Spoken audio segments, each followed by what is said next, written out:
নারী ফুটবলে অবদান রাখার দারুণ এক সম্মাননা পেয়েছেন ম্যারি ইয়ার্পস। বিশ্ববিখ্যাত মাদাম তুসো জাদুঘরে জায়গা হয়েছে এই ইংলিশ গোলরক্ষকের মোমের মূর্তির। জাদুঘরটিতে এতদিন ছিল না কোনো নারী ফুটবলারের মূর্তি। সেই অপেক্ষার অবসান হলো এবার। ইতিহাস গড়ে সেখানে জায়গা করে নিল ইয়ার্পসের মূর্তি। Double million offer, Walton fridge কিনে পেতে পারেন 20 লক্ষ টাকা, রয়েছে কোটি কোটি টাকার নিশ্চিত উপহার। বিখ্যাত ব্যক্তিদের মোমের মূর্তি বানিয়ে সংরক্ষণ করার জন্য বিখ্যাত মাদাম তুসো জাদুঘর। তাদের নিউ ইয়র্ক শাখায় আছে আর্জেন্টাইন মহাতারকা লিওনেল মেসির মূর্তি। এছাড়া আরও অনেক শাখায় আছে বিশ্বের তারকা ফুটবলারদের মূর্তি।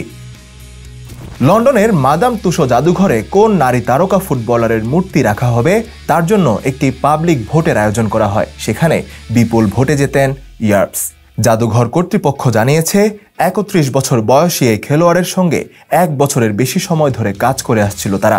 অবশেষে রোববার আনুষ্ঠানিকভাবে উন্মোচন করা হয় ইংল্যান্ডের সবুজ রঙের জার্সি গায়ে এক হাতে বল নিয়ে দাঁড়িয়ে থাকা ইয়ার্পসের মূর্তিটি।